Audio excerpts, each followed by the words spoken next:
Seringkali kita dengar rezeki nggak akan tertukar.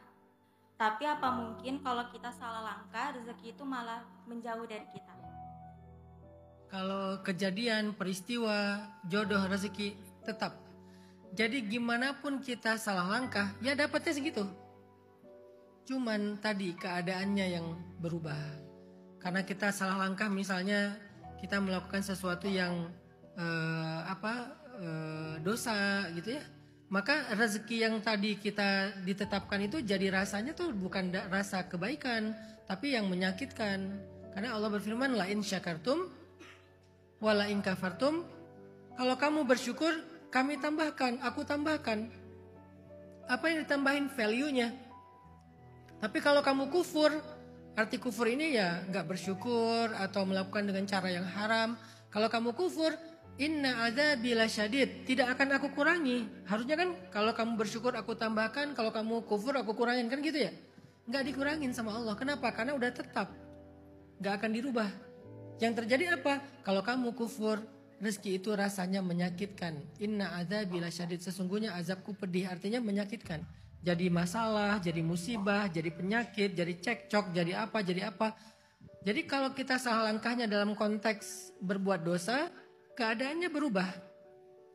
Tapi kalau kita salah langkahnya dalam konteks misalnya kayak kurang hati-hati, jadi rugi, kurang ngerti, jadi bangkrut, jadi kehilangan modal, jadi apa. Apakah itu membuat rezeki kita menjauh? Enggak juga. Jadi kesalahan-kesalahan kita tadi itu bagian dari pembelajaran kita. Tapi di atas itu hakikatnya memang itu bukan rezeki kita. Jadi kalau misalnya Mbak Miranda ngerasa lagi ngerintis bisnis nih, tapi karena masih belajar, belum terlalu ngerti tentang produksi atau memilih vendor, akhirnya ketipu sama vendornya, atau hasil produksinya nggak sesuai dengan harapan, sehingga akhirnya harga jualnya jadi jatuh, malah marginnya kecil banget atau bahkan nggak ada marginnya, jadi rugi misalnya ya. Bilang aja, emang itu bukan rezeki saya. Tapi kesalahan-kesalahan tadi, kekeliruan-kekeliruan tadi sia-sia nggak? Enggak.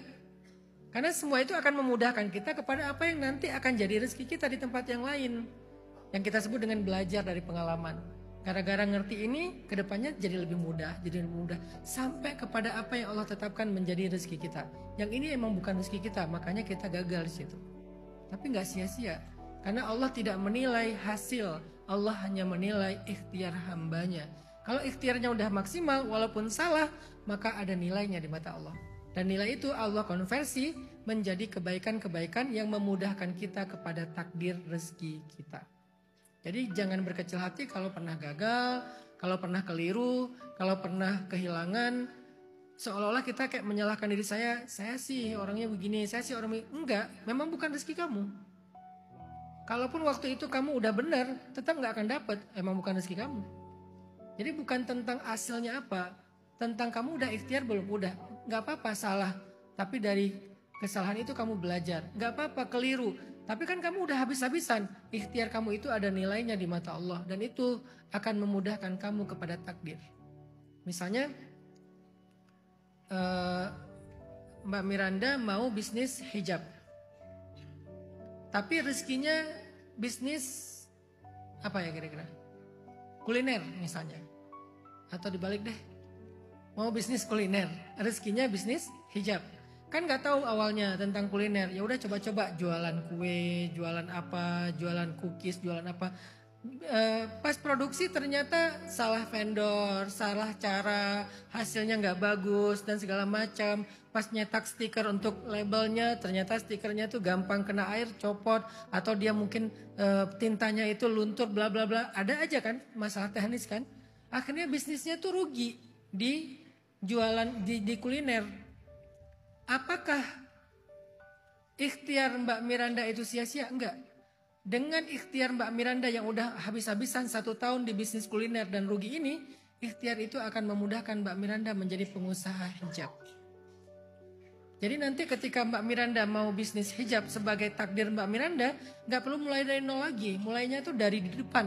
Karena yang sebagian itu udah konversi dari kegagalan yang sebelumnya. Jadi startnya itu nggak dari 0 sampai 10 nggak, mungkin dari 3, mungkin dari 5. Poinnya apa? Nggak ada yang sia-sia. Ikhtiar kita tuh nggak ada yang sia-sia, walaupun gagal sebelumnya, tapi nggak akan sia-sia. Katakan saja, memang takdirnya bukan rezeki saya di kuliner. Coba lagi yang lain. Oh, gagal lagi, bukan rezeki saya di situ. Coba lagi yang lain, bukan gagal lagi, bukan rezeki saya di situ. Setiap kegagalan-kegagalan itu, kalau itu adalah ikhtiar terbaik kita, cuman karena emang kita masih belajar, nggak akan sia-sia, akan memudahkan kita ke jalan menuju rezeki takdir kita.